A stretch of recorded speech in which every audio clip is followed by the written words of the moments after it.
وشر الأمور محدثاتها وكل محدثة بدعة وكل بدعة ضلالة وكل ضلالة في النار. يا أيها الذين آمنوا اتقوا الله حق تقاته ولا تموتن إلا وأنتم مسلمون. يا أيها الناس اتقوا ربكم الذي خلقكم من نفس واحدة وخلق منها زوجها وبث منهما رجالا كثيرا ونساء واتقوا الله الذي تساءلون به والأرحام إن الله كان عليكم رقيبا.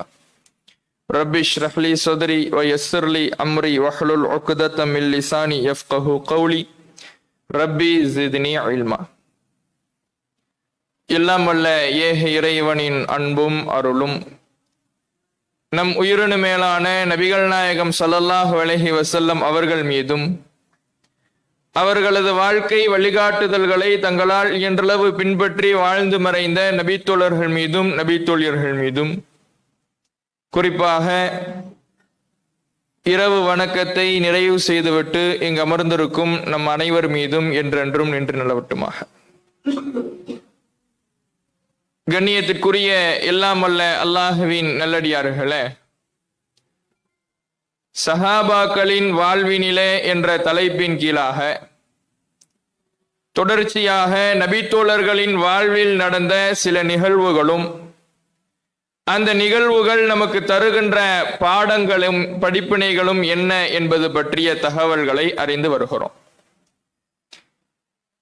அந்த வகையில் நேற்றைய தினம் நபித்தோழர்களினுடைய வாழ்வில் மறுமை பற்றிய நேசம், மறுமை பற்றிய அந்த ஆர்வம், ஆசை எவ்வளவு இருந்தது, உலகத்திற்கும் உலக ஆசைக்கும் கொடுக்கின்ற முக்கியத்துவத்தை விட மறுமைக்கு எவ்வளவு அவர்கள் ஆசையும் ஆர்வமும் கொண்டிருந்தார்கள், இப்படியான தகவல்களை நாம் பார்த்தோம்.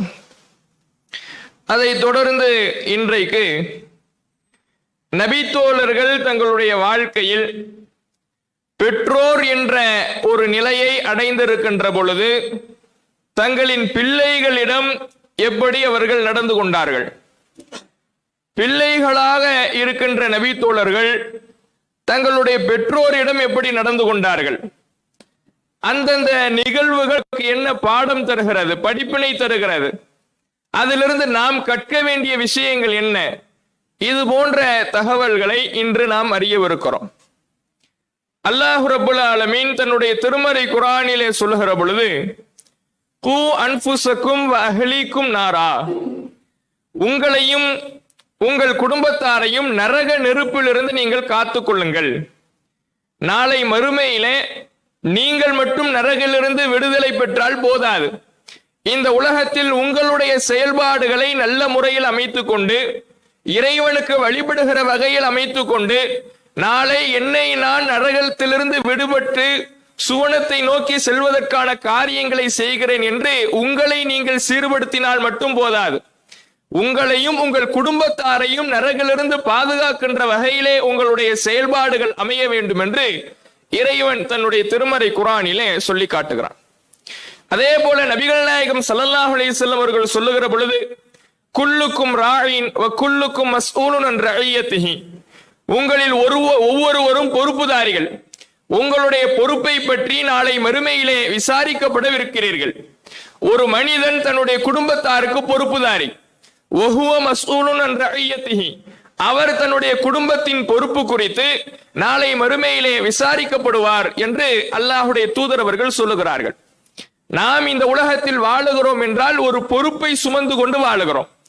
பல்வேறு பொறுப்புகளை அல்லாஹ் நமக்கு தந்திருக்கின்றான், சமுதாய பொறுப்பை தந்திருக்கின்றான்.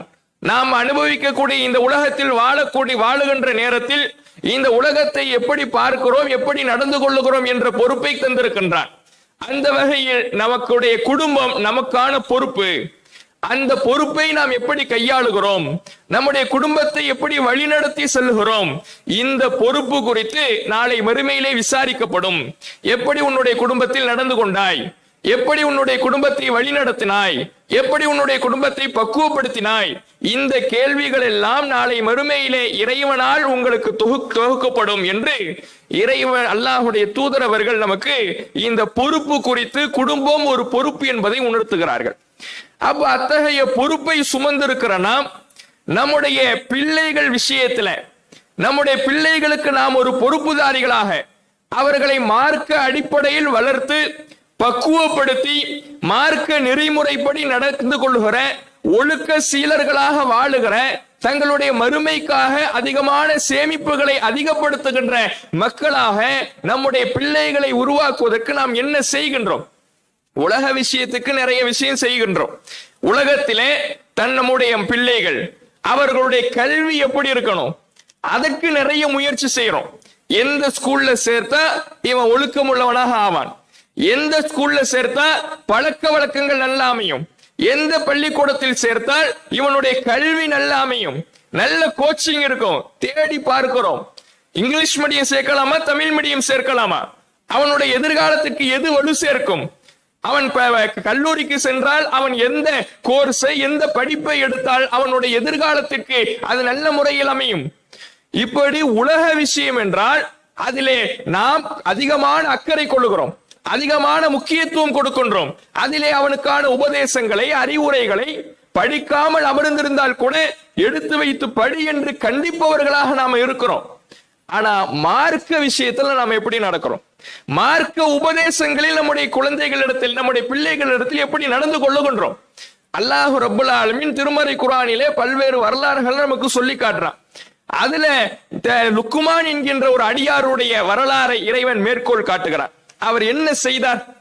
லுக்மான் என்கின்ற ஒரு நல்லடியாரனுடைய வரலாறை இறைவன் திருமறை குர்ஆனிலே மேற்கோள் காட்டுகிறான் என்றால், ஒரு முக்கியத்துவம் படுத்துகிறான் என்றால், அவரை ஒரு வரலாற்று நாயகராக நம் கண்முன்னால் நிறுத்துகிறான் என்றால் அதற்கு காரணம் அவர் செய்த ஒரே விஷயம்தான். தன்னுடைய பிள்ளைக்கு எல்லா விதமான அறிவுரைகளையும் கொடுக்கிறார், தன்னுடைய பிள்ளைக்கு தர்பியத்து செய்கிறார், கொள்கை விளக்கத்தை தெளிவுபடுத்துகிறார், தன்னுடைய பிள்ளை இந்த உலகத்தில் எப்படி நடக்க வேண்டும் என்பதை சொல்லிக் கொடுக்கிறார், வழிபாடுகளை கட்டளையிடுகிறார், பிற மனிதனிடத்தில் எப்படி நடந்து கொள்ள வேண்டும் என்ற முறையை கற்றுக் கொடுக்கிறார். இப்படி தன்னுடைய பிள்ளைக்கு இந்த உலகத்தில் எப்படி வாழ வேண்டும், மார்க்க நெறியை எப்படி பேண வேண்டும் என்ற எல்லா விதமான அறிவுரைகளையும் அவர் செய்கிறார். அந்த அறிவுரைகளை இறைவன் திருமறை குர்ஆனிலே பட்டியல் போட்டு நமக்கான பாடமாக மாற்றுகிறார். அப்போ பெற்றோர் என்பவர்கள் பிள்ளைகளுக்கு அறிவுரை சொல்வது என்பது இறைவனால் முக்கியத்துவப்படுத்திய ஒரு விஷயம். நபிமார்கள் கூட அதுதானே செஞ்சாங்க. இப்ராஹிம் நபி, யாக்கூப் நபி எல்லாம் தன்னுடைய மகன்மார்களிடத்திலே இறுதி தங்களுடைய மரண தருவாயில அவர்கள் வசியத்து செய்யறாங்க. என்ன வசியத்து செய்யறாங்க? மா யஅபுதூன், நீங்க எனக்கு பின்னால என்ன வணங்குவீங்க, எனக்கு பின்னால நீங்க யாரை வணங்குவீர்கள்? அவங்க சொல்றாங்க, நாங்கள் உங்களுடைய இறைவனும் உங்களுடைய முன்னோர்களுடைய இறைவனுமான அல்லாஹ்வை மட்டுமே வணங்குவோம், அவன் ஒரே இறைவன், நாங்கள் முஸ்லிம்களாகத்தான் மரணிப்போம். இப்படி அவர்களுடைய மகன்கள் பதில் சொல்லுகிறார்கள். பெற்றோர் உபதேசம் செய்யறாங்க, நீங்க முஸ்லிம்களாகவே தவிர மரணித்து விடக்கூடாது, இந்த உலகத்தில் நீங்கள் வாழுகிற பொழுது உங்களுடைய மரண நிலையில் நீங்கள் எப்படி வாழ்ந்தீர்கள் என்பதுதான் இறைவனிடத்தில் விசாரணையை எடுத்துக்கொள்ளப்படும். அந்த மரண நேரத்தில் நீங்கள் அல்லாஹை மட்டும் வணங்கியவர்களாக மரணிக்கணும். அப்ப திருமறை குர்ஆனுடைய உபதேசங்கள், நபிமார்களுடைய வரலாறுகள், நல்லோர்களுடைய வரலாறுகள் எல்லாம் நமக்கு உணர்த்தக்கூடிய ஒரு பாடம். இறைவன் முக்கியத்துவப்படுத்துகின்ற ஒரு விஷயம், பிள்ளைகளுக்கு உபதேசம் செய்யணும். அந்த உபதேச விஷயத்துல நபித்தோழர்களுடைய வாழ்க்கையை புரட்டுகிறோம், நபித்தோழர்களுடைய வாழ்வில் நடந்த சில நிகழ்வுகளை அலசுகிறோம். எப்படியான உபதேசங்களை செய்திருக்கிறார்கள், எப்படியான இறை நம்பிக்கையாளர்களாக தங்களுடைய பிள்ளையை உருவெடுத்திருக்கிறார்கள், சட்டதிட்டங்களை பேணி நடப்பவராக தன்னுடைய மகன்மார்களை மாற்றியிருக்கிறார்கள். பல்வேறு நிகழ்வுகள் சான்றாக இருக்கிறது. அதற்கு உதாரணமாக முஸ்னத் அகமதுல பதிவு செய்யப்பட்ட ஒரு செய்தி.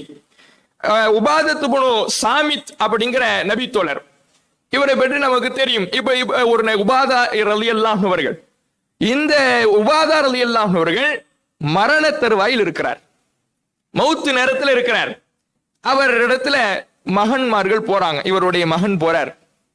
போய் தன் தந்தை மரண தருவாயில ஒரு நோய்வாய்ப்பட்டு பலவீனமான நிலையில் இருக்கிறத பார்த்துட்டு, யா அபத்தா, என் தகப்பனாரே, அவுசீனி வஜ்தஹித்லி, எனக்காக வசியத்து செய்யுங்க, அறிவுரை சொல்லுங்க. இறுதி அறிவுரையாக வலியுறுத்தி சொல்லக்கூடிய விஷயமாக நீங்கள் எனக்கு வசியத்து செய்யுங்கள். கொஞ்சம் முயற்சி எடுத்து சொல்லுங்க. பலவீனமாகத்தான் இருக்கிறீர்கள், துவண்டு போய் இருக்கிறீர்கள். நான் என்ன செய்ய வேண்டும்? உங்களுடைய மரணத்திற்கு பிறகு நான் எப்படி நடக்கணும்? அது அவரே மகனே முன் வந்து கேட்கிறார். மகனை பக்கத்துல உட்கார வைக்கிறார். உட்கார வச்சு அவர் சொல்லுகிறார், யா புனைய, என் அருமை மகனே, இன்னக லன் தத்அம் துஅமல் ஈமான், ஈமானுடைய நீ சுவையை நீ எப்போது சுவைப்பாய் என்றால், வலன் தபுலுக ஹக்க ஹகீகத்தில் இல்மி பில்லா, அல்லாஹ்வை பற்றிய ஞானத்தை நீ எப்போது அடைந்து கொள்வாய் என்றால், ஹத்தா துமின பில் கத்ரி ஹைரிஹி வ ஷர்ரிஹி, விதியை பற்றிய ஆழமான நம்பிக்கை உன்னிடத்தில் இருக்கும் பொழுதுதான் உன்னுடைய ஈமான் பரிபூரண பெறும். ஈமானுடைய சுவையை அறிந்து கொள்வாய். அல்லாஹ்வை நம்புகிறாய், தூதரை நம்புகிறாய், வேதத்தை நம்புகிறாய், மறுமையை நம்புகிறாய். இப்படி நம்பிக்கை கொள்ள வேண்டிய விஷயங்களை போல விதியையும் நீ ஆழமாக நம்பணும். உன் வாழ்க்கையில் எது நடந்தாலும் துவண்டு போய்விடக் கூடாது. உன் வாழ்க்கையில் என்ன கஷ்டம் நஷ்டம் நடந்தாலும் அல்லாஹுடைய விதியின்படி நடக்குது. என்ன நன்மை நடந்தாலும் அல்லாஹுடைய விதியின்படி நடக்கிறது. என் வாழ்க்கையில நடக்கிற நல்லதா இருக்கட்டும் கெட்டதா இருக்கட்டும் எல்லாமே இறைவனின் நாட்டத்தின்படி இறைவனின் விதியின்படி நடக்கிறது என்பதை ஆழமாக உன்னுடைய ஈமானில் பதிகிற பொழுதுதான் நீ ஈமானுடைய சுவையை பெற்றுக்கொள்ள முடியும். ஆழமான நம்பிக்கை உன்னிடத்தில் பிறக்கும், முழுமையான இறை நம்பிக்கை உன்னிடத்தில் பிறக்கும். இதை சொல்லிவிட்டு அதை விளக்குறார். எப்படி அதை தன்னுடைய வாழ்க்கையில் வர வைப்பது? நீ உனக்கு உன்னுடைய வாழ்க்கையில் ஒன்று கிடைக்க வேண்டும் என்றால் அது தவறி போயிடாது. ஒண்ணு கிடைக்காதுன்னா அது எப்போதுமே கிடைக்காது. உன் வாழ்க்கையில ஏதாவது கிடைக்கணும்னு இருந்துச்சுன்னா அது கண்டிப்பா கிடைச்சிடும். உன் வாழ்க்கையில கிடைக்காதுன்னா அது கண்டிப்பா என்ன செஞ்சாலும் நீ தலைகீழ நீனாலும் கிடைக்காது. இந்த அடிப்படையை தன்னுடைய மகனுக்கு புரிய வைத்து இந்த விதி தொடர்பான நம்பிக்கை உன்னுடைய மனசுல இருக்கணும். தன்னுடைய கடைசி வசியத்தாக அறிவுரையாக தன்னுடைய மகனுக்கு கொள்கை விஷயத்தை போதிக்கிறார், ஈமான் சார்ந்த விஷயத்தை போதிக்கிறார். சிந்திச்சு பாருங்க, ஒரு மனிதன் இந்த உலகத்திலே கவலை இல்லாமல் துவண்டு போய்விடாமல் தன்னுடைய முயற்சியை எல்லா நேரத்திலையும் செய்து கொண்டிருக்க வேண்டும் என்றால், இறைவனை பற்றிய நம்பிக்கை ஊசலாட்டம் அடைந்து விடக் கூடாது என்றால், ஈமான் பலவீனம் அடைந்து விடக் கூடாது என்றால், விதியை பற்றிய நம்பிக்கை ஒவ்வொரு மூமினுடைய உள்ளத்திலையும் ஆழமா இருக்கணும். விதியை பற்றிய சரியான புரிதல் இல்லைன்னா அல்லாஹ்வை பத்தி கூட தப்பா நினைச்சிடுவான். அல்லாஹ்வை பற்றிய தவறான எண்ணங்களை சைத்தான் போட ஆரம்பிச்சிடுவான். அல்லாஹ்வை வசைபாடுகிற வகையிலே நம்முடைய உள்ளத்தில் வார்த்தைகளை சைத்தான் பயன்படுத்த ஆரம்பித்து விடுவான். அப்ப விதி தொடர்பாக நம்முடைய நம்பிக்கையை சரி செய்யணும். அதைத்தான் போதிக்கிறார். உனக்கு ஒண்ணு கிடைக்கலையா, ஒரு கஷ்டம் நடக்குதா, தோல்வியை சந்திக்கிறியா, உலகத்துல தோத்து போறியா, உனக்கு பிடிக்காத விஷயம் ஒண்ணு நடக்குதா, அது அல்லாஹ்வுடைய விதியில உள்ளது.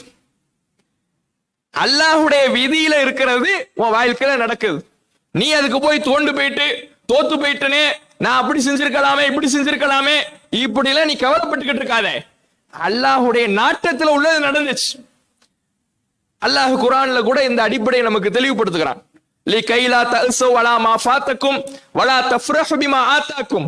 இந்த விதியை நாம ஏன் ஏற்படுத்தி இருக்கிறோம்னா, உங்களுக்கு தவறி போய்விட்ட ஒரு காரியத்துக்காக நீங்கள் கவலை கொள்ளாமல் இருப்பதற்கும், நீங்கள் உங்களுடைய வாழ்க்கையில் கிடைத்த ஒன்றுக்காக பெருமிதம் கொண்டு பூரித்து போய்விடாமல் இருப்பதற்கும் விதியை ஏற்படுத்தி இருக்கிறோம். நல்லது நடந்தால் விதி, கெட்டது நடந்தாலும் விதி. சோதனை நடந்த உடனே அப்படியே நான் தோத்து போயிட்டேனே, எனக்கு இவ்வளவு பெரிய இழப்பா, அல்லாஹ் இவ்வளவு பெரிய கஷ்டத்தை கொடுத்துட்டானே, நான் தொழுவுறேன் வணங்குறேன், அல்லாஹ்வுக்கு இணை கற்பிக்கிறது இல்ல, எனக்கு இவ்வளவு பெரிய நஷ்டத்தை கொடுத்துட்டானே, வியாபாரத்துல கடனாளி ஆயிட்டானே, 5 வேளை கரெக்டா தொழுதுகிட்டு இருந்த எனக்கு இவ்வளவு சிரமத்தை அல்லாஹ் கொடுத்துட்டானே, இப்படி இருண்டு போய்விடக் கூடாது. ஈமான் தடுமாறி விடக்கூடாது, சலனமடைந்து விடக்கூடாது.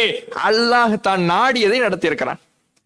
அல்லாஹ் இன்னொரு அடிப்படையை குர்ஆன்ல நமக்கு சொல்லி தரான் இந்த விதி தொடர்பாக.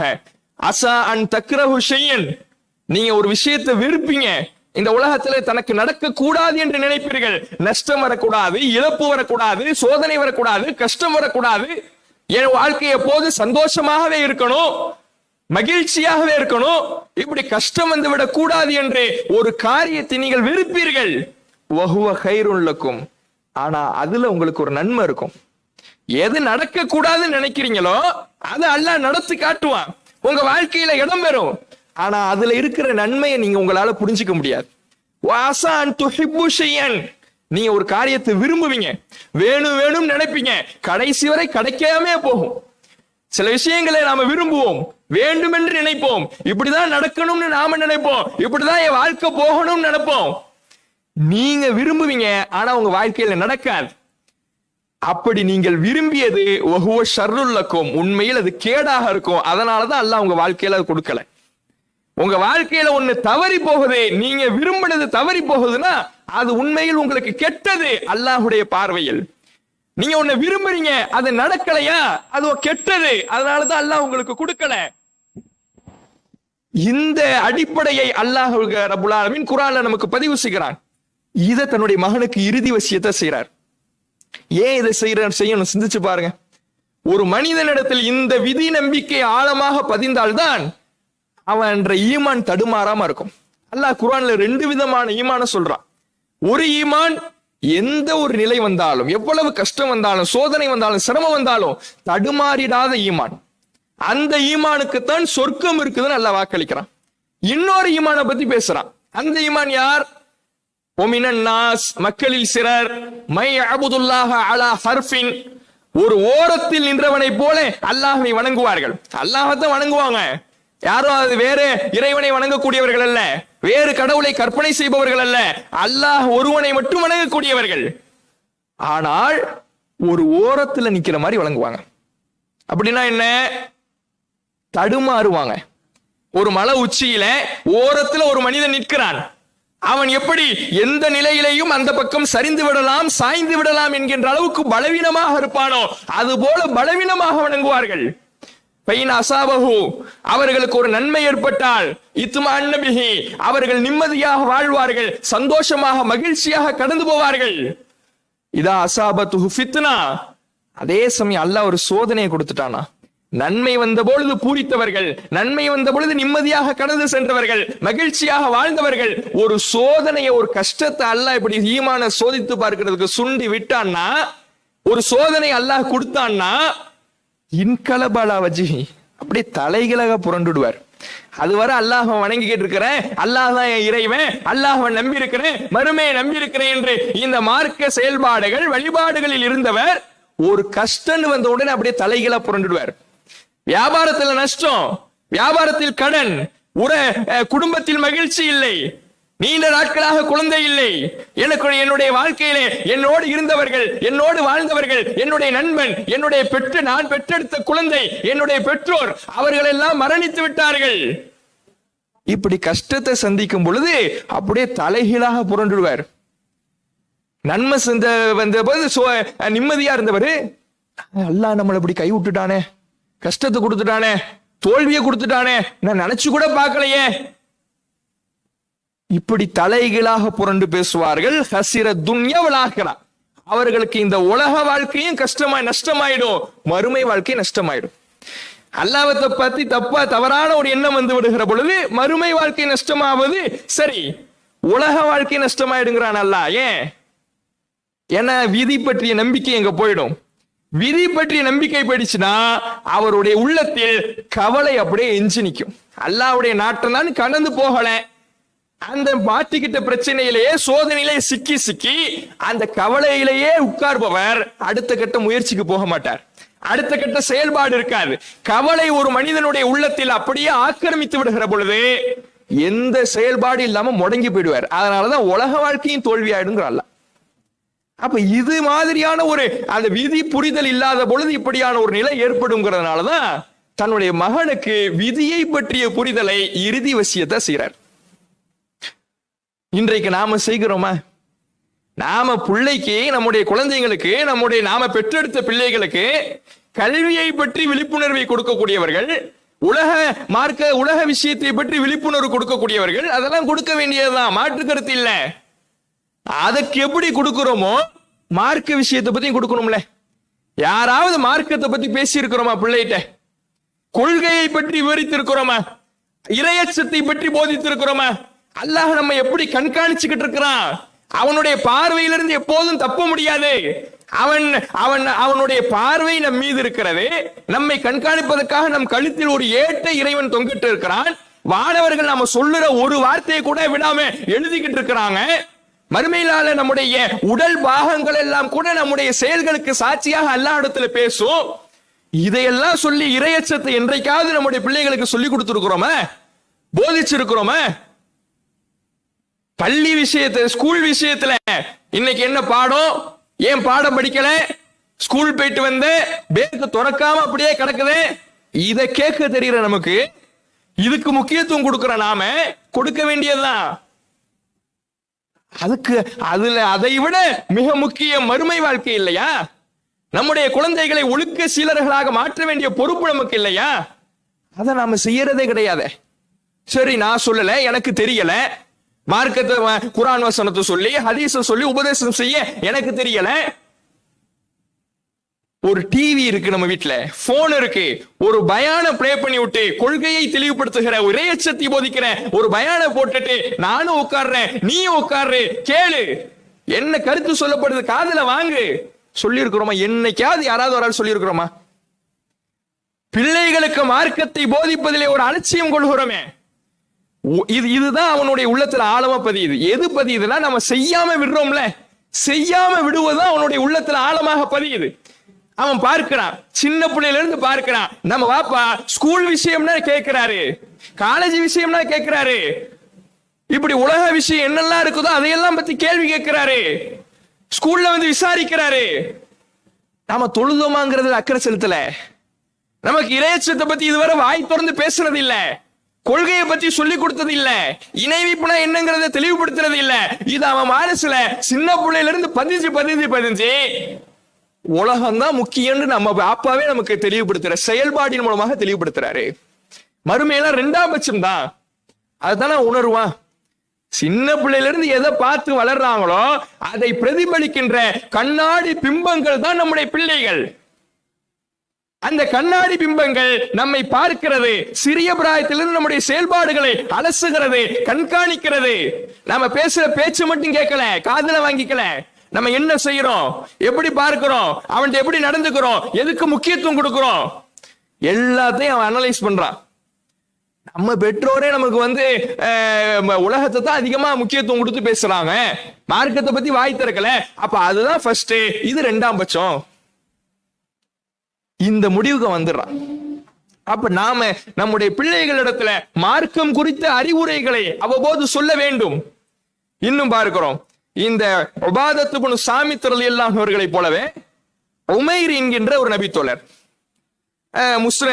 முஅஜமுல் கபீர், தபரானி இமாமுக்குரிய முஅஜமுல் கபீர் அப்படிங்கிற ஹதீஸ் கிரந்தத்துல பதிவு செய்யப்பட்டிருக்கிறது. இந்த உமைர் பின் ஹபீப் ரலியல்லாஹு அன்ஹு அவர்கள், அவரு மரண தருவாயில இருக்கிறார். மரண தருவாயில இருக்கின்ற பொழுது தன்னுடைய பிள்ளைகளை கூப்பிடுறார், கூப்பிட்டு வசியத் செய்யறார். எப்படி எல்லாம் வசியத் செய்யறாரு பாருங்க. என்ன வசியத்? இவருடைய வசியத்தினுடைய சாரம், கருத்து என்னன்னா, நீ யாரு கூட சேரணும், யாரு கூட சேரக்கூடாது, இதை சொல்லி கொடுக்கிறார். ஈயாக்க வ முஜாலசத்து சுஃபஹா, முட்டாள்களோடு அறிவினர்களோடு அமருவதை விட்டு உன்னை நான் எச்சரிக்கை செய்கிறேன். உங்கூட நான் 10 பேர் இருப்பான், யாரு கூட நீ உட்காரணுங்கிறது முக்கியம், யாரு கூட நீ பழகணுங்கிறது முக்கியம், யார் உன்னுடைய நண்பனாக வரப்போகிறான் என்பது முக்கியம், யாரிடத்தில் நீ சேருகிறாய், யாரிடத்தில் பேசுகிறாய், யாருடைய கருத்துக்களை நீ கேட்கிறாய், எல்லாம் முக்கியம். முட்டாள்களோடு அறிவினர்களோடு அமருவதை விட்டு உன்னை நான் எச்சரிக்கிறேன். ஏனென்றால் முஜாலசத்தஹும் தாஉன், அவர்களோடு அமருவது ஒரு நோய். அவர்களோடு நீ அமர்ந்துட்டினா அது நோய் மாதிரி பரவ ஆரம்பிச்சிடும். அவன்கிட்ட உள்ளது ஒன்றை தொத்திக்கும். மன் தஹல்லம அனி சஃபி, முட்டாளை விட்டு யார் அறிவுபூர்வமாக ஒதுங்கிக் கொள்ளுகிறாரோ, யுஸர்ர பிஹில்மிஹி, தன்னுடைய சிந்தனையினால் அவர் மகிழ்ச்சியோடு இருப்பார். முட்டாள் கூட சேரல, அறிவினோடு சேரல, கெட்டவனோடு பழகல, அவனுடைய கருத்துக்களை கேட்கல, நீ அறிவுபூர்வமாக ஒதுங்கிட்ட. அந்த அறிவுபூர்வமா ஒதுங்கினதுனால நீ மகிழ்ச்சியா இருக்கலாம். இல்ல அவன் கூட தான் சேருவேன், அவன் கூட தான் இருப்பேன், அவன் என்ன சொல்றானோ அதான் கேட்பேன், அது மார்க்கத்துக்கு புறம்பா இருக்கும், அதை கேட்பேன், பாங்கு சொல்லப்பட்டுக்கிட்டு இருக்கும், அதுக்கு அந்த அழைப்புக்கு காது கொடுக்க மாட்டேன். ஹய்யா அலல் ஸலா ஹய்யா அலல் ஃபலா, தொழுகையின் பக்கம் வாருங்கள், வெற்றியின் பக்கம் வாருங்கள் என்று அழைப்பு கொடுக்கப்பட்டால் கூட அது என்னுடைய செவியில் விழாது. இவன் பப்ஜி விளையாட சொல்றானே, குரூப்பா உட்கார்ந்துட்டு நான் விளையாண்டுகிட்டு இருந்தானே, இதுல தான் நான் இருப்பேன். இப்படி இருந்தா எந்தமோ நீ நஷ்டம், தோல்வி அடைஞ்சிடுவேன், கை சேதம் பட்டுடுவேன். அவனோட அமர்றதை தான் நீ விரும்புறீன்னா கை சேதம் தான் படணும். இப்படி அப்படியே அவர் சொல்லி கொண்டு வருகிறார். அதுல அவர் சொல்லுகிறார், நீ நினைக்கலாம் கொஞ்சோண்டு பேசிட்டு வந்துடலாம், கொஞ்ச நேரம் இருந்துட்டு வந்துடலாம் அப்படின்னு நினைக்கலாம். மன்லா யக்கர்ர பில் கலீலி மிம்மா யஅதி பிஹி ஸஃபீஹ், முட்டாள் கொண்டு வருகின்ற செய்திகளை குறைவானதை விரும்பாதவன் கூட அப்படியே தொடர்ச்சியாக அவனோடு பழக பழக யக்கர்ர பில் கஸீர், அதிகமானது அவன்கிட்ட இருந்து விரும்ப ஆரம்பிச்சிடுவான். கொஞ்ச நேரம் போயிட்டு வரணும் தான் நீ நினைப்ப, கொஞ்ச நேரம் இருந்துட்டு வந்துடலான்னு தான் நினைப்பேன். ஆனால் அவனோடு பழக பழக பழக அந்த கருத்துக்கள் உன்னுடைய உள்ளத்தில் போய் அந்த பாவ கருத்துக்கள், விஷ கருத்துக்கள், மறுமைக்கு எதிரான கருத்துக்கள், அந்த கெட்ட நண்பனுடைய பழக்க வழக்கங்கள் எல்லாம் அதிகமாக உன்னை ஒட்டி கொள்ளும், உனக்கு பிடித்தமானதாக போய்விடும். உமை யஸ்பீர் அலா மா யக்ரஹு, இந்த ஒழுக்கத்தை சொல்லி கொடுத்துட்டு அடுத்த விஷயத்துக்கு வரார்.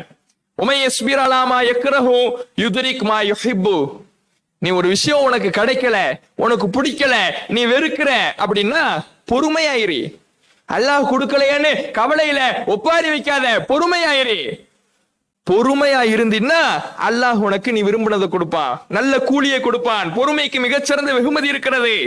இதா அராத அஹதுக்கும், நீங்கள் அய்யமுர பி மஅரூஃப் வ யன்ஹா அன் முன்கர், நன்மையை ஏவி தீமையை தடுக்கிற நாடினா ஃபல்யுஅத்திம் நஃப்ஸஹு பிஸ்ஸப்ரி அலல் அதா, நன்மை ஏவி தீமையை தடுக்கிறது சாதாரண விஷயம் அல்ல. நிறைய துன்பம் வரும், விமர்சனம் வரும், நோவினை வரும். அதையெல்லாம் பொறுத்து கொள்றதுக்கு உன் உள்ளத்தை நீ தயார்படுத்து. வல் யஸிக் பிஸவாபி மினல்லாஹ், அல்லாஹ்விடத்தில் இருக்கக்கூடிய கூலியை நீ உறுதியாக ஆழமாக நம்பு. ஃபைன்னஹு மை யஸிக் பிஸவாபி மினல்லாஹ் லா யஜிது மஸ்ஸல் அதா, ஏன்னா யார் அல்லாஹ்வுடைய கூலியை அதிகமா ஆழமாக உறுதியாக நம்புகிறாரோ அவருக்கு தான் இந்த உலகத்துல வர கஷ்டம்லாம் எந்த பாதிப்பையும் ஏற்படுத்தாது. மறுமையில் கிடைக்கின்ற கூலியை ஆழமாக நீ நம்பிவிட்டாய் என்றால் இந்த உலகத்தில் கிடக்கின்ற கஷ்டங்களுக்கெல்லாம் வெகுமதி மறுமையில் இறைவன் தருவான்.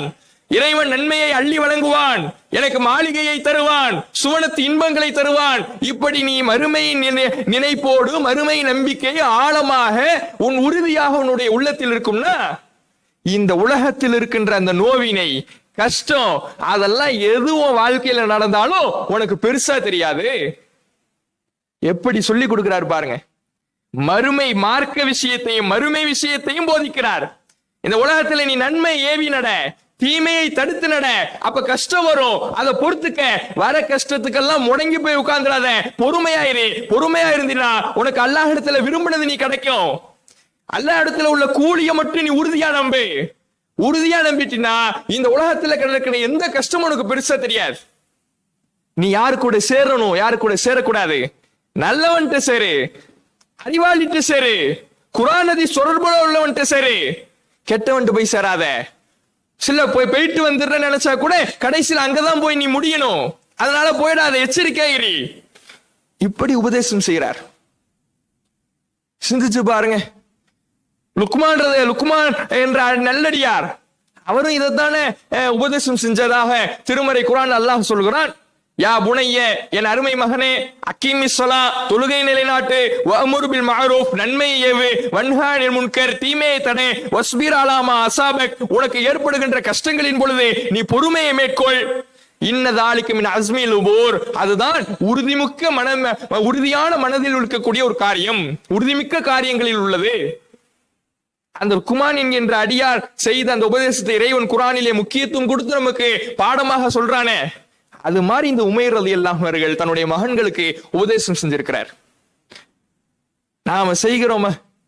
நாம நம்முடைய பிள்ளைகள்கிட்ட மார்க்க விஷயங்கள்ல எப்படி நீ நடக்கணும், எப்படி மார்க்கத்தை பேணி நடக்கணும் சொல்லுகிறோமா? முடி வெட்டுறதுல கூட, முடி வெட்டுறது இன்னைக்கு எப்படி வெட்டுறான் சேர்ந்து பாருங்க. காளா மாதிரி இருக்கு வண்டை. காளான் இருக்குல்ல, காளான் பாத்தீங்கன்னா ஒரு தண்டு இப்படி விரிஞ்சு கொடை மாதிரி இருக்கும், அப்படிதான் இருக்கு மண்டை. மண்டை இப்படி இருக்கு, முடி இப்படி வந்து இருக்குது. வெட்டிட்டு வரான் வீட்டுக்கு. பார்ப்பதற்கே கன்றாவியாக, பார்ப்பதற்கே முகம் சுளிக்கின்ற வகையில முடியை வைத்துக் கொண்டு வருகிறான். ஆனா நம்ம ஒண்ணும் சொல்றது இல்லையே, வாயை திறக்கிறது இல்லையே. சொல்லி சொல்லி பார்த்துட்டேன், கேட்க மாட்டேங்கிறான். ஒரு தடவை தான் சொன்னேன், கேட்க மாட்டேங்கிறான். அப்படி நாம ஒதுங்கிடுறோமே. அல்லாட்ட போய் சொல்ல முடியுமா? எல்லாம் சொன்னேன், கேட்கல, நான் ஒதுங்கிட்டேன். உனக்கு பொறுப்பு கொடுத்திருக்கிறேன், நீ அவனுக்கு பொறுப்பாளி. பொறுப்பாளி என்கின்ற பொழுது அவனிடத்தில் நீ ஒரு முறை சொன்னால் பத்தாது, திரும்ப திரும்ப சொல்ல வேண்டும். அவனை மீட்டெடுக்கின்ற பொறுப்பு உன்னிடத்தில் இருக்கிறது. அதை நாம உணர வேணாம்? நம்முடைய பிள்ளைகளிடத்திலே அந்த அறிவுரை சார்ந்த மார்க்கத்தை போதிக்கின்ற விஷயங்கள் நம்ம இடத்துல எவ்வளவு குறைந்து காணப்படுகிறது. தொழுகை விஷயத்தை போதிக்கிறோமா? பாங்கு சொன்னா நீ பள்ளிவாசலுக்கு போகணும், பள்ளிவாசலுக்கு வா, வந்து தொழுதுட்டு போ சொல்லுகிறோமா? சொல்வது கிடையாது. மார்க்க விஷயத்தை நம்முடைய பிள்ளைகள்கிட்ட, நம்முடைய குழந்தைகள்கிட்ட பேசுவதற்கே வெட்கப்படுகிறோமே, கூச்சப்படுகிறோமே. என் பிள்ளைகிட்ட நான் எப்படி பேசுறது? கூச்சப்படுறோம். கூச்சப்பட வேண்டிய விஷயமா அது? அதிலே கூச்சம் பார்க்க கூடாது. நம் பிள்ளைகளை நரகிலிருந்து காக்கின்ற பொறுப்பு நம்மிடத்தில் இருக்கின்ற பொழுது மார்க்கத்தை, மார்க்க இறையச்சத்தை, ஈமானை, வணக்க வழிபாடுகளை அவனுக்கு போதித்து அதன்படி வழிநடத்தக்கூடியவர்களாக இருக்கணும். அறிவுரை சொல்லுகிற பொழுதுதான் அது பயனளிக்கும். நான் என் மனசுக்குள்ளே வச்சுப்பேன், ஆனா அவன் திருந்தணும் அப்படின்னா எப்படி திருந்துவான்? சொன்னாதானே திருந்துவான். நான் என் மனசுக்குள்ள வச்சுப்பேன், நான் எனக்குள்ள இருப்பேன், ஆனா அவன் திருந்தணும், இழுத்து போட்டு சாத்துவேன், எப்படி திருந்துவான்? சொன்னால் தானே திருந்துவான். உட்கார வைத்து அவனை சரிக்கு சமமாக அமர வைத்து பேசுகிற பொழுதுதான் உளவியல் ரீதியாக அவனுக்கு மாற்றங்கள் வரும். நம் மீது அவன் பார்க்கின்ற பார்வையை ஒரு மரியாதைக்குரிய, கண்ணியத்திற்குரிய செயல்பாடாக நாம தானே மாத்தி அமைச்சுக்கணும். நம்முடைய செயல்பாடுகளை சரியான முறையில் அமைத்தால்தான் நம் மீது வருகின்ற மதிப்பு, மரியாதை அவனுக்கு கூடும். நம் மீது வருகின்ற மதிப்பு, மரியாதை அவனுக்கு கூடுகிற பொழுதுதான் அவனை சரிக்கு சமமாக நம் முன்னால் அமர வைத்து அவனுக்கான அறிவுரைகள் சொல்லுகிற பொழுதுதான் உளவியல் ரீதியாகவே அது பயனளிக்கும். ஆனா நான் அதெல்லாம் செய்ய மாட்டேன், ஆனா மாறலைன்னா தாம் தூம்னு குதிப்பேன் அப்படின்னா எப்படி மாறுவான்? அப்ப நாம் அந்த அறிவுரை சொல்வதிலே சுணக்கம் காட்டக்கூடாது. அவர்களுக்கு இந்த மார்க்கத்தை போதிக்க வேண்டும், அறிவுரைகளை சொல்லிக்கொண்டே இருக்க வேண்டும். இதை இந்த உமைர் ரலியல்லாஹு அவர்களுடைய வாழ்வில் நடந்த இந்த நிகழ்வு நமக்கு ஒரு பெரும் படிப்பினையாக இருக்கிறது. இன்னும் பார்க்கிறோம், மரண தருவாயில நபித்தோழர்கள் எப்படியெல்லாம் அவர்களுக்கு சொல்லி இருக்கிறாங்க, அறிவுரை சொல்லி இருக்கிறாங்கிறத. ஜுபைர் ரலியல்லாஹு அவர்கள், இவர் தன்னுடைய மரண தருவாயில, அதாவது ஒரு போர்ல நிற்கிறார், ஜமல் யுத்தம். ஜமல் யுத்தத்துல நிற்கும் பொழுது அவருக்கு அருகில அவருடைய மகனார் அப்துல்லா பின் ஜுபைர் ரலியல்லாஹு அவர்கள் நிற்கிறார். மகனை கூப்பிட்டு சொல்றார், இந்த போர்ல நான் கொல்லப்பட்டுடுவோம் போல, இப்ப எனக்கு இருக்கிற பெரிய கவலையை என்னன்னா, இன்னமின் அக்பரி ஹம்மி லதைனி, என் கடன் தான், எனக்கு கொஞ்சம் கடன் இருக்குது. அந்த கடனை நினைச்சாதான் எனக்கு பயமா இருக்கு, கவலையா இருக்குது. அப்ப தரா யுபுகா தைனுனா மின் மாலினா ஷைஅன், நான் கொஞ்சம் சொத்து வச்சிருக்கிறேன்ல, பொருளாதாரம் வச்சிருக்கிறேன்ல, அதெல்லாம் என் கடனுக்கு போதுமானதுன்னு நீ கருதுறியா? மகன்கிட்ட ஆலோசனை கேட்கிறார். சொல்லிட்டு அவர் சொல்றார், யா புனைய, என் அருமை மகனே, மாலனா ஃபக்லி தைனி, என் பொருளாதாரத்தை வித்து எப்படியாவது என் கடனை அடைச்சிடு. கடன் மன்னிக்கப்படாத குற்றம். நபிகள் நாயகம் ஸல்லல்லாஹு அலைஹி வஸல்லம் அவர்கள் சொன்னார்களே, ஷஹீதாக இருந்தாலும் கூட கடன் மன்னிக்கப்படாது. ஏனென்றால் அது அடுத்தவருடைய உரிமை சம்பந்தப்பட்ட விஷயம். கடன் இருக்கின்ற பொழுது மன்னிக்கப்படாத குற்றம், அது ஷஹீதாக இருந்தாலும் அந்த பாவம் தொற்றிக் கொண்டிருக்கும் என்று அல்லாஹ்வுடைய தூதர் அவர்கள் எச்சரித்தார்களே. நான் போர்ல போய் கொல்லப்பட்டுட்டா கூட எனக்கு இந்த கடனை நினைச்சு பயமா இருக்கு. போர்ல போய் கொல்லப்பட்டுட்டா கூட ஷஹீத் என்ற அந்தஸ்து. ஆனா அந்த ஷஹீத் என்ற அந்தஸ்தை வச்சு எனக்கு பூரிப்பு வரல, மகிழ்ச்சி வரல. எனக்கு கடன் இருக்குதுல, அந்த கடனை நினைச்சு நான் பயப்படுறேன். எப்படியாவது என் பொருளாதாரத்தை வித்தாவது என் கடனை அடைச்சிடு, நிறைவேற்றிடு, தன்னுடைய மகனிடத்துல சொல்றார். சொல்லி அதை எப்படி எல்லாம் புழங்கணும் அப்படிங்கறதெல்லாம் சொல்லி கொடுக்கிறார். சொல்லி கொடுத்துட்டு கடைசியில் அவர் சொல்றாரு, யா புனைய, என் அருமை மகனே, இன் அஜஸ்த அன்ஹு ஃபீ ஷைஇன், சொத்தையெல்லாம் வித்துட்ட, ஆனாலும் கடன் தீரல, கடனுக்கு அந்த சொத்து கரெக்டா பத்தல அப்படின்னா அலைஹி மௌலாய, என் எஜமான்ட்ட அதற்காக நீ உதவி தேடு, அல்லாஹ்ட்ட உதவி கேடு, அல்லாஹ்விடத்துல உதவியை தேடு, இறை உதவியை எதிர்பார், இறைவனின் மீது தவக்குள் வைத்து அல்லாஹ்விடத்திலே உதவி தேடி என் கடனை எப்படியாவது முடிச்சிடு. இவருடைய இப்படியாக தன்னுடைய மரணவாயில ஷஹீத் என்ற அந்தஸ்தை அடைய இருக்கும் பொழுது அல்லாஹ்வுக்கு அவ்வளவு பயப்பட்டு தன்னுடைய மகனிடத்துல இந்த அறிவுரை சொல்லும் பொழுது அதுதானே அவருடைய மகன்கிட்ட பிரதிபலிக்கும். நம்ம வாப்பா ஷஹீத் என்ற அந்தஸ்து அடைய போறார், போர்ல கொல்லப்பட போறார், ஆனால் அந்த கூலி அவருக்கு மகிழ்ச்சி தரல, இருக்கிற கடன் பயம் தருகிறது. மறுமையிலே நஷ்டவாளியாக நின்று விடுவேனோ என்கின்ற அச்சம் அவர்களை உணர்த்துகிறது. இந்த இரையச்சம் அவரிடத்தில் பிரதிபலிக்கின்றது. அந்த செயல்பாடு தான் அவருடைய மகன்கிட்ட பிரதிபலிக்கும். அப்ப நாம எப்படி நடக்கிறோம் நம்முடைய பிள்ளைகளின் முன்னால், அதுலதான் இருக்கு நம்முடைய பிள்ளைகளை நாம் வளர்ப்பது. இந்த அப்துல்லா பின் சுபைர் ரலியல்லாஹு அன்ஹு அவர்கள் சொத்தை எல்லாம் விற்கிறாரு, கடனை எல்லாம் அடைக்கிறாரு. கடைசியில என்ன ஆகுதுன்னா கடனை எல்லாம் ஒரு வழியா அடைச்சிடுறாரு, இருக்கிற அவருக்கு தெரிஞ்ச கடனை எல்லாம் கொடுத்துடுறாரு. கொடுத்த உடனே இந்த சுபைர் ரலியல்லாஹு அன்ஹு அவர்களுடைய மற்ற பிள்ளைகள், இந்த அப்துல்லா பின் சுபைர் இல்லாத மற்ற பிள்ளைகள்லாம் இவரிடத்துல வந்து எக்ஸிம் பைனனா மீராசனா, இப்ப மிஞ்சி இருக்கிற சொத்து அதையெல்லாம் எங்களுக்கு மத்தியில பங்கு வச்சு கொடு அப்படிங்கிறாங்க. அப்ப இவர் சொல்றாரு, லா வல்லாஹி, அல்லாஹின் மீது ஆணையாக மாட்டேன், பைனக்கும் ஹத்தா உனாதிஃப் பில் மவாசிம் 4 சினீன், 4 ஆண்டுகள் ஹஜ்ஜுக்கு வரக்கூடியவர்களுக்கு மத்தியில நான் அறிவிப்பு செய்வேன். ஏன்னா அவங்கள யாருக்கிட்டையாவது நம்முடைய வாப்பா கடன் வாங்கியிருந்தா அது நிக்குமே. எவ்வளவு இரையச்சம் பாருங்க. அவர் இரையச்சத்தை வெளிப்படுத்தினாரா? மௌத்தாகும் பொழுது அவர் தன்னுடைய இரையச்சத்தை வெளிப்படுத்தினார். இந்த கடன் இருந்தால் நான் மன்னிக்கப்பட மாட்டேன், அல்லாஹ்விடத்துல நஷ்டவாளியா வந்து நிப்பேன், அதை வெளிப்படுத்துறாரு. அந்த அச்சம் இவர் எப்படி வருது, எப்படி இருக்குன்னு பாருங்க. மிச்சம் இருக்கு சொத்து, இருக்கிற தெரிஞ்ச கடனை எல்லாம் கொடுத்தாச்சு, வா இருக்கிற சொத்தை வா ஆளுக்கு பாதியா பங்கு போட்டுட்டு போயிடுவோம் இப்படி நினைக்கல. வேற யார்ட்டையாவது வாப்ப கடன் வாங்கியிருந்தாருன்னா, நமக்கு தெரியாம இருந்துச்சுன்னா, வெளியூருக்காரர்கிட்ட வாங்கியிருந்தாங்கன்னா, அதனை 4 வருஷம் யாரெல்லாம் ஹஜ்ஜுக்கு வராங்களோ எல்லார்ட்டையும் அறிவிப்பு செய்யறேன். ஏன் வாப்பா யார்ட்டையாவது உங்கள்கிட்ட கடன் வாங்கியிருந்தார் என்னிடம் வந்து பெற்றுக் கொள்ளுங்கள், நான் அந்த கடனை நிறைவு செய்கிறேன். 4 வருஷம் ஹஜ்ஜுக்கு வரவங்கள்ட்ட எல்லாம் அறிவு பண்றார். யாரும் வரல. அதற்கு பிறகுதான் அந்த சொத்தை பங்கிட்டு வைத்து கொடுத்தார் என்ற தகவலை நம்மால் பார்க்க முடிகிறது. சுபைர் ரலியல்லாஹு அன்ஹு அவர்களிடத்தில் இருந்த அந்த இரையச்சம், அவர் தன்னுடைய செயல்பாடுகளை மார்க்க அடிப்படையிலே, இரையச்ச அடிப்படையிலே, இறைவனுடைய தண்டனைக்கு பயந்து தன்னுடைய சொற்களை பயன்படுத்துகிற பொழுது, செயல்பாடை அமைத்துக் கொள்ளுகிற பொழுது, நான் மிகப்பெரிய தியாகியாக இருந்தாலும், மிகப்பெரிய உயிர் தியாகி என்கின்ற அந்தஸ்தை பெற்றாலும், இறைவனிடத்தில் அதிகமான நன்மைகளை சேகரித்து வைத்திருந்தாலும், கடன் இருந்துச்சுன்னா அது பாவம். அந்த பாவம் இருக்கின்ற பொழுது அல்லாஹ் என்னை மன்னிக்க மாட்டான். அல்லாஹ் மன்னிக்கவில்லை என்றால் நாளை மறுமையிலே நஷ்டவாளியாக ஆகிவிடுவேன். அதை வெளிப்படுத்தின உடனே மகன்கிட்ட பிரதிபலிக்குதா? மகன் என்ன நினைக்கிறாரு? தெரிஞ்ச கடையில எல்லாம் கொடுத்துட்டோம், வா ஆளுக்கு பாதியா சொத்தை பிரிச்சுப்போம், இப்படியா நினைச்சாரு? மத்த இன்னும் கொஞ்சம் கடன் இருந்துச்சுன்னா, மத்தவங்க கொஞ்சம் லேட்டா வந்து நம்மள்ட்ட கடனை கேட்டாங்கன்னா, அதுவரை வாப்பாவுடைய நிலைமை, அவருடைய பாவம் இருக்குமே, அவர் மன்னிக்கப்படாமல் இருப்பாரு. அதனால குறைஞ்சது 4 வருஷம் அறிவிப்பு பண்ணுவோம், இதை முடிச்சிட்டு தான் அடுத்த வேலை.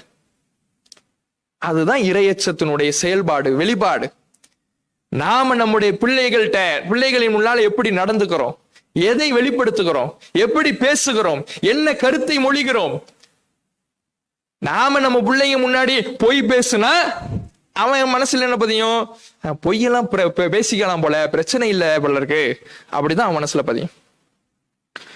நாம தொழுகையை தாமதப்படுத்தினால், தொழுகையெல்லாம் தாமதப்படுத்திக்கலாம் போல, தொழாம கூட இருந்துக்கலாம் போல, வீட்டிலேயே உட்கார்ந்துக்கலாம் போல, தப்பு இல்லை போல, அதான் அவன் மனசுல பதியும். நாம என்ன செய்யறோமோ அதை பிரதிபலிப்பவர்களாகத்தான் பிள்ளைகள் இருக்கிறார்கள். அப்போ இந்த நபி தோழர்கள் தங்களுடைய பிள்ளைகளுக்கு மத்தியில இந்த மார்க்கத்தை, மார்க்க கருத்துக்களை, மார்க்க பேணுதலை எந்த அளவுக்கு கொண்டு வந்திருக்கிறாங்கன்னு பாருங்க. இன்னும் நபிகள் நாயகம் ஸல்லல்லாஹு அலைஹி வஸல்லம் உடைய காலத்துல ஒரு நிகழ்வை பார்க்கிறோம். ஒரு அற்புதமான ஒரு நிகழ்வு.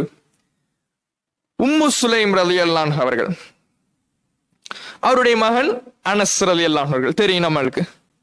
இது அனஸ் ரலியல்லாஹு அவர்கள் ரசூலுல்லாஹ்விடத்துல பணிவிடை செய்கிறார். ரசூலுல்லாஹ் நபிகள் நாயகம் ஸல்லல்லாஹு அலைஹி வஸல்லம் அவர்களுக்கு உதவிகள் செய்து கொண்டிருக்கிறார். அந்த நேரத்துல எல்லா வேலையும் செஞ்சு முடிச்சிட்டார். நபிகள் நாயகம் ஸல்லல்லாஹு அலைஹி வஸல்லம் அவர்கள் கைலுலா தூக்கம் உறங்க போயிட்டாங்க. கைலுலான்னா முற்பகல் தூக்கம், லுஹர் நேரத்துக்கு முன்னாடி கொஞ்ச நேரத்துக்கு முன்னாடி ஒரு சிறு தூக்கம் தூங்குவாங்க. இது அரபிகளுடைய வழக்கம். அந்த முற்பகல் தூக்கம் தூங்கிக்கிட்டு இருக்கிறாங்க. இவர் வேலையெல்லாம் முடிஞ்ச உடனே போறார் வெளியே. அவர் சின்ன வயது தானே, சிறுவர் தானே. அவர் வயது சிறுவர்கள் எல்லாம் விளையாடி கொண்டிருந்தவுடன் அந்த விளையாட்டை பார்த்து கொண்டு இருக்கிறார். விளையாட்டை பார்த்து விட்டு அந்த விளையாட்டை ரசித்துக் கொண்டிருக்கும் பொழுது, அவர்களோடு சேர்ந்து விளையாடி கொண்டிருக்கும் பொழுது நபிகள் நாயகம் ஸல்லல்லாஹு அலைஹி வஸல்லம் அவங்க வராங்க. வந்து ஒரு முக்கியமான வேலை இருக்கு, நீ போயிட்டு வான்னு அனுப்புறாங்க. இவர் அந்த வேலைக்கு போயிடுறார். வேலைக்கு போயிட்டா தன்னுடைய தாயார்கிட்ட உம்மு சுலைம் ரலியல்லாஹு அவர்கள்ட்ட எப்போதும் எந்த நேரத்துல போவாரோ அந்த நேரத்தை தாண்டி போய்கிட்டு இருக்கு. உதாரணத்துக்கு ஒரு 5 மணிக்குன்னு வைங்களேன். 5 மணிக்கு போக வேண்டியவரு 5 மணிக்கு போய் சேரல, தாயார்கிட்ட வரல. தாயார் எதிர்பார்த்துக்கிட்டே இருக்கிறாங்க. 5 மணிக்கெல்லாம் புள்ள வந்துருவாரு, இன்னும் ஆளையே காணுமே. லேட்டா வரார். வந்த உடனே தாயார் கேட்கிறாங்க, நீ ஏன் லேட்டு, இன்னைக்கு ஏன் தாமதம் ஆயிடுச்சு?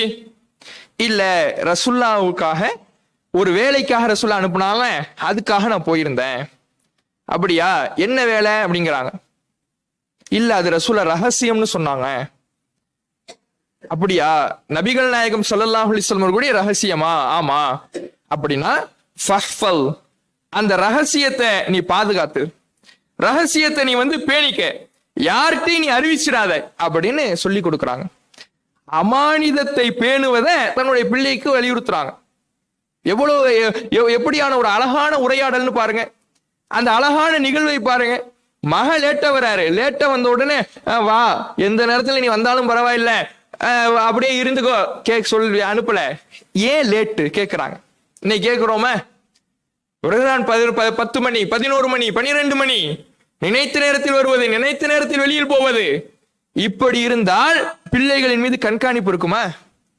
பிள்ளைகளின் மீது கண்காணிப்பு இல்லை என்றால் அவனை ஒழுங்குபடுத்த முடியுமா? சந்தேகம் பட வேணாம், கண்காணிக்கலாம்ல, கேட்கலாம்ல, விசாரிக்கலாம்ல. நம் பிள்ளைகள் நமக்கு நல்லவர்கள், ஆனால் நம் பிள்ளைகளுடைய இரத்த நாணத்தில் ஓடுகின்ற ஷைத்தான் நல்லவன் அல்ல. யாரையும் வழிகெடுத்து விடுவான், எந்த நிலைக்கும் கொண்டு போய் விட்டு விடுவான். நம்ம புள்ள, என் புள்ள நல்லவன், என் புள்ள உத்தமன், என் புள்ள அது மாதிரி போக மாட்டான், பக்கத்து வீட்டு புள்ள போகும், எய்த்து வீட்டு புள்ள போகும், ஆனா என் புள்ள நல்லவன் யாரெல்லாம் இருக்கிறாங்களோ அவங்க தான் நம்ம தங்களுடைய பிள்ளையை கோட்டை விடுறத பார்க்கிறோம். ஏன்? அளவுக்கு அதிகமான நம்பிக்கை கண்காணிப்பை விட்டு தூரப்படுத்துகிறது. கண்காணிப்பை விட்டு தூரப்படுத்துகிற பொழுது தவறான செயல்பாடுகள், தவறான பழக்க வழக்கங்கள் அவர்களுடைய வீட்டிலே, அவர்களுடைய மகனிடத்திலே புகுந்து விடுகிறது. எங்க போன கேட்கிறாங்க தாயார். அவர் சொல்றார், ரசூலுல்லாஹ்வுடைய வேலையை அனுப்புனாங்க. சரி, ரசூலுல்லாஹ் அனுப்புனாங்கன்னா ஓகே. சரி, ரசூலுல்லாஹ் என்ன வேலைக்காக அனுப்புனாங்க? இல்ல, அது ரகசியம், அது ரசூலுல்லாஹ் யார்ட்டையும் சொல்லக்கூடாதுன்ட்டாங்க. அப்படியா, ரகசியம்னா அதை பேணு, அமானிதத்தை பேணுறத சொல்லி கொடுக்குறாங்க. நம்ம அப்படி இருப்போமா?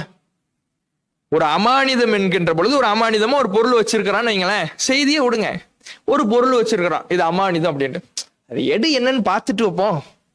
வீட்டுல உள்ளவங்களே சொன்னா அவனுக்கு அந்த இரையச்ச உணர்வு வருமா? அந்த இரையச்சத்தை பேண வேண்டும், இந்த அமானிதத்தை பாதுகாக்கணுங்கிற அந்த உணர்வு, அந்த பாடம் அவனுக்கு கிடைக்குமா? அதுக்கப்புறம் நம்ம சொல்லி ஏதாவது ஒரு வேலை நடக்குமா? அன்னைக்கு நீ தானே ஓபன் பண்ண சொன்ன, ஓபன் பண்ண, அது ஒரு பிரச்சனையே இல்லைங்கிறது மாதிரி தானே அவனுடைய மனசுல பதியும். அப்ப நாம எப்படி வளர்க்கிறோம், எப்படி செயல்படுகிறோம் என்பதில் தான் நம்முடைய குழந்தைகளை, நம்முடைய பிள்ளைகளை வளர்ப்பது இருக்கிறது. சிந்திச்சு பாருங்க. இப்படி பிள்ளைகளை ஒரு புற பெற்றோர்களாக இருந்து பிள்ளைகளுக்கு அறிவுரை சொல்லி அவர்களை ஒழுங்குபடுத்துபவர்களாக, நேர்மையானவர்களாக, ஒழுக்க சீலர்களாக, பெற்றோரின் சுமையறிந்து செயல்படக்கூடிய பிள்ளைகளாக நபித்தோழர்கள் பிள்ளைகளை வளர்த்தார்கள். அவங்க மரண தருவாயில மட்டும் இல்ல, நல்ல ஆரோக்கியமா வாழும் பொழுது கூட சஅத் பின் அபி வக்காஸ் ரலியல்லாஹு அன்ஹு அவர்கள் தன்னுடைய மகனாருக்கு துஆக்களை சொல்லிக் கொடுக்கிறார். எப்படி சொல்லிக் கொடுக்கிறார்? கமா யுஅல்லிமுல் முஅல்லிமுல் கில்மான கிதாபஹு. ஒரு ஆசிரியர் தன்னுடைய மாணவனுக்கு எப்படி எழுத கற்றுக் கொடுப்பாரோ, கையை பிடிச்சு எப்படி எழுத கற்றுக் கொடுப்பாரோ, அது மாதிரி தம் மகனுக்கு துவாவை வார்த்தை வார்த்தையாக ஒன்றன் பின் ஒன்றாக சொல்லி கொடுத்திருக்கிறார். யார்? சஅத் பின் அபி வக்காஸ் ரலியல்லாஹு அன்ஹு அவர்கள். நாம எத்தனை சூறாவை சொல்லி கொடுத்திருப்போம், குர்ஆன் ஓதற சொல்லி கொடுத்திருக்கிறோம், துவா மனப்பாடத்தை சொல்லி கொடுத்திருக்கிறோம். மார்க்க தொடர்பு என்பது நம்மிடத்தில் வந்து அது அவனுடைய வாழ்க்கையில் பிரதிபலிக்கிறதா இல்லையா என்பதை கண்காணிக்கிற பொழுதுதான் அவன் மார்க்க அடிப்படையில் வளருவான். இதை முதல்ல புரிந்து கொள்ள வேண்டும். அடுத்து, பிள்ளைகள் அந்த பெற்றோரை எப்படியெல்லாம் பேணுனாங்க, பெற்றோர் விஷயத்துல எப்படி அக்கறை உள்ளவர்களாக அவர்கள் நடந்து கொண்டார்கள், அதையும் நாம கவனிக்கணும். ஏன்னா பிள்ளைகள் பெற்றோரை பேணுவது தொடர்பாக மார்க்கம் அதிகமாக நமக்கு வலியுறுத்துகிறார். அல்லாஹ் குர்ஆனிலே பேசுகிறான், வகல்லா ரப்புக அல்லா தஅபுது இல்லா இய்யாஹு வபில் வாலிதைனி இஹ்சானா. அல்லாஹ்வை தவிர வேறு யாரும் இறைவன் இல்லை என்பதையும் பெற்றோருக்கு நல்லுபகாரம் செய்ய வேண்டும் என்பதனையும் அல்லாஹ் வலியுறுத்தி சொல்லுகிறான். எப்படியான வலியுறுத்தல்? இம்மா எபுலுகன்ன இந்தக்கல் கிபர அஹதுஹுமா அவ் கிலாஹுமா, அவர்களில் ஒருவரோ அல்லது இருவருமோ முதிய வயதை உங்களிடத்தில் இருக்கும் பொழுது அடைந்தால் ஃபலா தகுல்லஹுமா உஃப், அவர்களை நோக்கி சீ என்று கூட சொல்லிவிடாதீர்கள். உஃப் உஃப்னா சீன்னு நம்ம சொல்லுகிறோம், ஆனா இருப்பதிலேயே ஒரு மட்டமா, இருப்பதிலேயே கடைநிலை வார்த்தை அதான். உச்சின்னு கொட்டுறோம்ல, வேற வேலை இல்லையா அப்படிங்கிறோம்ல, அது கூட உஃப்ல அடக்கும். சீன்னு மட்டும் கிடையாது, ஒரு வேலை இல்லையா அப்புறம் பாத்துக்கலாம் அப்படின்னு எரிஞ்சு விழுறோம்ல, அது கூட அடங்கும். அப்படி சார்வ சாதாரணமாக கடந்து போகிற வார்த்தையை கூட சொல்லிவிடாதீர்கள். வலா தன்ஹருஹுமா, அவ்விருவரையும் நீங்கள் விரட்டாதீர்கள். குல்லஹுமா கௌலன் கரீமா, அவர்களுக்கு சங்கையான மரியாதையான சொல்லையே சொல்லுங்கள். வஹ்ஃபில்லஹுமா ஜனாஹ ذுல்லி மினர் ரஹ்மா, அருள் என்ற பணிவு என்ற சிறகை அவ்விருவருக்காக நீங்கள் தாழ்த்துங்கள். வகுல், நீங்கள் சொல்லுங்கள், ரப்பிர்ஹம்ஹுமா கமா ரப்பயானி ஸகீரா, நான் சிறிய பிராயத்தில் இருக்கும் பொழுது என்னை எவ்வாறு இவர்கள் வளர்த்தார்களோ இறைவா அவ்விருவருக்கும் அதே போல நீ இரக்கம் காட்டு, அருள் புரி. பெற்றோர் விஷயத்தில் எப்படி நடக்கணும் நல்ல பாடம் எடுக்கிறான். பெற்றோர் முதிய வயதை அடைந்தால் அவர்கள் நம்முடைய வாழ்க்கையில ஒரு நமக்கு கோபம் ஏற்படுகிற வகையில, சங்கடம் ஏற்படுகிற வகையில நடப்பார்கள். அப்படி நடக்கும்போது நீ அதை சகிக்கத்தான் வேணும், அவர்களை சுமக்கத்தான் வேணும். அவர்களை சீ என்று மட்டமாக அலட்சியப்படுத்துகிற வகையிலே நீ பேசக்கூடாது. முதிய வயதை அடைந்த எப்படினாலும் மாறுவாங்க. நோய்வாய்ப்பட்டு கடுமையான படுக்கையிலே அவர்களுடைய மலத்தை நாம் சுமக்கின்ற நிலையிலேயும் சில பேர் ஆவார்கள். அறியாமையினால், அறியாமை அதிகமாக மேலிட்டு என்ன செய்கிறோம் என்று தெரியாதவர்களாக அதிகம் புலம்புபவர்களாக மாறுபவர்கள். அதுவும் எரிச்சல் படுத்தக்கூடாது. நமக்கு சில வேளை நம்மிடத்தில் பல விஷயங்களை துருவி துருவி கேட்கக்கூடியவர்களாக மாறுவார்கள். அது நமக்கு எரிச்சலை ஊட்டக்கூடாது. அவர்கள் என்ன எப்படி நடந்தாலும், நோய்வாய்ப்பட்டு நடந்தாலும், அறியாமையால் நடந்தாலும், நமக்கு பல சங்கடங்களை ஏற்படுத்துவதை போல நடந்தாலும், அவர்கள் மனம் நோகிற வகையில, அலட்சியப்படுத்துகிற வகையில சிறு துரும்பான வார்த்தையை கூட நீ பயன்படுத்தி விடாதே. அவ்வளவு அற்புதமாக அல்லாஹ் சொல்லி, அவங்க சின்ன பிள்ளையில உன்னை வளர்த்தாங்கல்ல, நீ மனம் கழிக்கிற பொழுது சங்கடப்பட்டார்களா? நீ தூக்கத்தில் ஜாமத்தில் அழுகிற பொழுது எரிச்சல் பட்டார்களா? தூக்கத்தை கலைக்கிறான் என்று முணங்கினார்களா? எதுவும் இல்லை. உன்னை அற்புதமா வளர்த்தாங்கல்ல, பொறுத்து கொண்டார்கள்ல. என் பிள்ளை எப்படி நீ கேள்விக்கு மேல கேள்வி கேட்கும் பொழுது என் பிள்ளை எப்படிலாம் கேள்வி கேட்கிறான்னு அவங்க பார்த்தாங்கல்ல, மகிழ்ச்சி அடைஞ்சார்கள்ல. நீ அது மாதிரி உன் பெற்றோர்கிட்ட நடந்துக்க. அவர்கள் இன்னொரு குழந்தை பருவம், அந்த குழந்தை பருவத்தை தூமிக்கு சுமக்கின்ற பொறுப்பாளினி. மரியாதையா நடத்து, சங்கையாக நடத்து, கண்ணியமாக நடத்து. அவ்வளவு அற்புதமாக சொல்லிக் கொடுக்கிறான். நபிகள் நாயகம் ஸல்லல்லாஹு அலைஹி வஸல்லம் அவர்கள் கபாயிர் பெரும்பாவங்களை பற்றி சொல்லுகிற பொழுது உக்கூக்குல் வாலிதைன், பெரும்பாவங்களில் ஒன்று பெற்றோரை நோவினை செய்வது. நோவினை செய்வதுன்னா அடிச்சு இழுத்து போட்டு தாக்குறது கிடையாது. மனசுல நோவினை கொடுக்கிறோம்னா, மனசிலே அவர்களுக்கு கஷ்டத்தை கொடுக்கிறோம்னா, நம்ம தூக்கி வளர்த்த புள்ள நம்மள சீங்குத, நம்ம கஷ்டப்பட்டு சுமந்த பிள்ளை, என் மாரில் பாலருந்திய பிள்ளை, என்ன ஒரு சங்கடமா பாக்குதே, அந்த கஷ்டத்தை நாம கொடுத்துட்டோம்னா பெரும்பாவம். அது அவ்வளவு கடுமையாக பெற்றோரை எப்படி பேண வேண்டும், பெற்றோருக்கு சங்கடம் தருவது பெரும் பாவம் என்று இஸ்லாம் சொல்லுகிறது. ஆனா இன்றைக்கு பெற்றோரை பேணுவதில் இஸ்லாம் சொல்லுகின்ற இந்த நற்செய்தியையும் எச்சரிக்கையும் மனதில் பதிய வைத்து நடக்கிறார்களா? பெற்றோர் நம்ம அறிவுரை சொல்லணும், சஹாபாக்கள் அறிவுரை சொன்னாங்கன்னா பெற்றோர் அறிவுரை சொன்னா அவனுக்கு எரிச்சல் வருது. சும்மா வாயை பொத்திட்டு போங்கிற அலட்சியமா, எல்லாம் எங்களுக்கு தெரியுங்கிறான், நான் இஷ்டப்படித்தான் நடப்பேங்கிறான். அப்ப இதுவெல்லாம் எவ்வளவு பெரிய பாவம் என்பதை இன்றைக்கு பிள்ளைகள் உணர வேண்டும். அவர்களுடைய மனதிலே எவ்வளவு பெரிய பாவம் என்பதை அவர்கள் உணர்த்த வேண்டும். அதற்கு நாம சின்ன பிள்ளையிலிருந்து உருவாக்கும் பொழுதே அந்த பிள்ளைய இறையச்சத்தோடு உருவாக்கணும். நாம நம்முடைய பெற்றோரை நாம மதிக்கலன்னு வைங்களேன், நாம நம்முடைய பெற்றோரை மதிக்கல, நம்ம புள்ள முன்னாடியே அந்த பெற்றோரை மட்டமாக பேசுறோம்னா நாளைக்கு அதுதான் நமக்கு நடக்கும். நாம செய்யற காரியம் நமக்கு எதிராக, அத மனசுல பதிய வைக்கணும். நாம நல்லது செஞ்சா நாளைக்கு நமக்கு நல்லது நடக்கும், நாம கெட்டது செஞ்சா நாளைக்கு அதுதான் நமக்கும் நடக்கும். அத மனசுல பதிய வச்சு நாம நம்முடைய பிள்ளைகளை எப்படி, நம்முடைய பெற்றோரை எப்படி அவர்களை வளர்க்கிறோம், அவர்களை பாதுகாக்கிறோம், அவர்களுக்கு நல்லுபகாரம் செய்கிறோம் என்பதை நம் பிள்ளைகளுடைய கண் முன்னால் காட்டணும். நாம இவர்களை துச்சமாக மதித்தால் நம்முடைய பிள்ளை நாளை நம்மை துச்சமாக மதிக்கும். இவர்களுக்கு நல்ல உபகாரம் செய்தால் நம் பிள்ளை நாளைக்கு நல்ல உபகாரம் செய்யும். நாம் எப்படி பயிற்றுவிக்கிறோம்? நபிகள் நாயகம் ஸல்லல்லாஹு அலைஹி வஸல்லம் அவருடைய காலத்தில் இருந்த அந்த நபித்தோழர்களை எல்லாம் பாருங்கள், எப்படி அவர்களை பெற்றோரை பார்த்துக்கிட்டாங்க, பெற்றோருக்கு எப்படி நல்ல உபகாரம் செஞ்சாங்க, மதிச்சாங்க. அப்துல்லா ரலியல்லாஹு அவர்கள் வஃபாத் ஆகிறாரு, கொல்லப்படுகிறார். உஹதிலே கொல்லப்படுகிறதற்கு முன்னால் தன்னுடைய மகனிடத்திலே உபதேசம் செய்கிறார். நான் உனக்கு எதையும் விட்டுட்டு போல, கொஞ்சம் கடனை தான் விட்டுட்டு போறேன். ஏன் உனக்கு 8 சகோதரி இருக்கிறா, அந்த 8 சகோதரி இந்த பொம்பளை பிள்ளைங்களை தான் விட்டுட்டு போறேன். எனக்கு பின்னாடி நீ தான் அவங்கள பாத்துக்கணும், என் கடனை நீ தான் நிறைவேற்றணும். இத சொல்லிட்டு போறார். இன்னைக்கெல்லாம் நடக்குமா? அந்த ஜாபிர் ரலியல்லாஹு அவர்கள் அவரு தன்னுடைய தகப்பனார் சொல்லிட்டு போன உடனே கடனை நிறைவேற்றார்.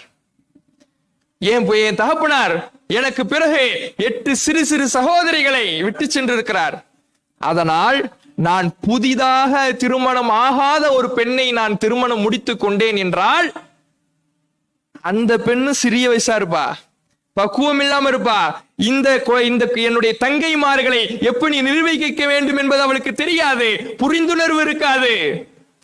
அதனால் விதவை பெண், ஏற்கனவே திருமணமாகி கணவனை இழந்த பெண், வயதில் என்னை விட மூத்த பெண், முதிர்ந்த பெண், பக்குவம் பெற்ற பெண், அவர்களை நான் திருமணம் முடித்துக் கொள்கிற பொழுது கணவனை இழந்த புதிதாக இருக்கக்கூடிய பெண்ணை இல்லாமல் கணவனை இழந்த பெண்ணை நான் திருமணம் முடிக்கிற பொழுது அவள் பக்குவத்தோடு நடந்து கொண்டு என்னுடைய தங்கைமார்களை அவர்கள் பார்த்துக் கொள்வார்கள், அவர்கள் ஒழுக்கத்தை கற்றுக் கொடுப்பார்கள், அவர்களுக்கு தலைவாரி விடுவார்கள், நிர்வகிப்பார்கள்.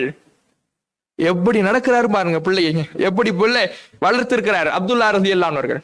தன்னுடைய பிள்ளை அவர் வளர்த்திருக்கிறாரு. தன்னுடைய பெற்றோரான அப்துல்லாவை ஜாபிர் ரலியல்லாஹு அவர்கள் அவருடைய மரணத்திற்கு பிறகும் அவருடைய சொல்படி கேட்டு நடக்கிறார். இப்னு உமர் ரலியல்லாஹு அவர்களை பார்க்கிறோம். இப்னு உமர் ரலியல்லாஹு அவர்கள் ஒரு நாள் பயணம் செஞ்சு போய்கிட்டு இருக்கிறாரு. அப்போ ஒரு கிராமவாசியை பார்க்கிறாரு. அவர் நடந்து போய்கிட்டு இருக்கிறாரு. நடந்து போயிட்டு இருக்கிறவரை கூப்பிட்டு, வாங்க என் வண்டி என்னுடைய வாகனத்துல ஏறுங்க, என் ஒட்டகத்துல ஏறுங்க அப்படின்னு சொல்லி தன்னுடைய வாகனத்துல அமர வச்சுக்கிறாரு. வெயில் அடிக்குது, தன்னுடைய தலைப்பாகையை கழட்டி அவருக்கு அணிவிக்கிறார். இருக்கிற மக்கள் எல்லாம் பேசிக்கிறாங்க, அவர் கிராமவாசி தானே, அவருக்கு அவரை நீங்க வாகனத்துல ஏத்துனா மட்டும் போதாதா, ஏன் தலைப்பாகையே கழட்டி கொடுக்குறீங்க? அவருக்கு நடந்து போறவருக்கு வாகனத்துல ஏத்துனதே பெருசாதானே அவர் நினைப்பாரு. இப்படி கேட்கும் பொழுது இப்னு உமர் ரலியல்லாஹு அவர்கள் சொல்லுகிறார், அவர் யாரு தெரியுமா? ஏன் தகப்பனாரும் இவருடைய தகப்பனாரும் நண்பர்கள். ஏன் தகப்பனாரும் இவருடைய தகப்பனாரும் நண்பர்கள்.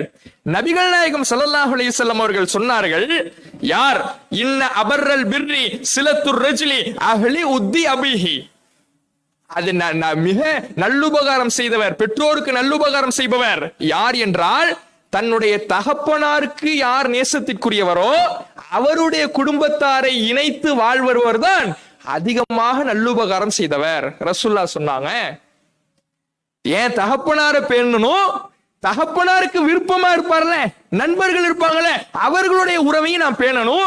இதுலதான் ரசூலுல்லாஹ் உச்சக்கட்டு பெற்றோருக்கு செய்கிற நல்லுபகாரம்னு சொன்னாங்க. அதனாலதான் இவர் என்னுடைய தகப்பனாரின் நண்பரின் மகன், அவருக்கு நல்லுபகாரம் செய்வதன் மூலமாக என் தகப்பனாருக்கு நான் நல்லுபகாரம் செய்கிறேன்.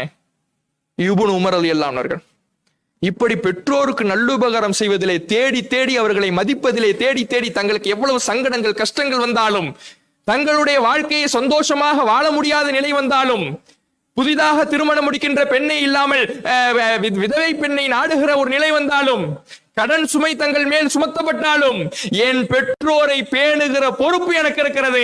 அவர்களை மனதளவிலே நான் நோகடித்து விடக்கூடாது. அவர்கள் வாழும் பொழுதும் சரி, மரணிக்கின்ற பொழுதும் சரி, அவர்களுக்கு எதிரான காரியங்களிலே நான் ஈடுபட்டு விடக் கூடாது என்று அந்த நபித்தோழர்கள் வாழ்ந்திருக்கிறாங்களே. இது இன்றைக்கு இருக்கக்கூடிய ஒவ்வொரு இளைஞர்களுக்கும், பெற்றோரோடு வாழ்ந்து கொண்டிருக்கிற ஒவ்வொரு பிள்ளைகளுக்கும் படிப்பினை. நாம் இன்றைக்கு என்ன செய்கிறோம், நம்முடைய பெற்றோரிடத்தில் எப்படி நடந்து கொள்ளுகிறோம் என்பதை பொறுத்துத்தான் நாளை நம்முடைய பிள்ளைகள் எப்படி நடந்து கொள்ள போகிறார்கள் என்பது இருக்கிறது. இந்த வரலாற்று பாடங்களை பெற்றோராக இருக்கின்ற பொழுது பிள்ளைகளிடத்தில் எப்படி அறிவுரை சொல்லி அவர்களை இரையச்சவாதிகளாக உருவாக்க வேண்டும், பிள்ளைகள் பெற்றோரை எப்படி பேண வேண்டும் என்ற இருபுற சமரசமான பரஸ்பர அந்த உறவையும் பேணுகின்ற முறையை இந்த வரலாற்று நிகழ்வுகள் நமக்கு கற்றுத்தருகிறது. அதை பாடமாக எடுத்துக்கொண்டு, குறிப்பாக இந்த காலகட்டத்தில் வாழக்கூடிய நாம் இந்த பாடங்களை மிக முக்கியமாக எடுத்துக்கொள்ள வேண்டிய ஒரு கட்டாயத்தில் இருக்கிறோம். அந்த படிப்பினைகளை நம் வாழ்நாளில் தொடர் இறைவன் உதவி செய்வானாக என்று பிரார்த்தித்து எனது உரை நிறைவு செய்கின்றேன். அஸ்ஸலாமு அலைக்கும் வரஹ்மத்துல்லாஹி வபரகாத்துஹு. சுப்ஹானக்கல்லாஹும்ம வபிஹம்திக அஷ்ஹது அன் லா இலாஹா இல்லா அன்த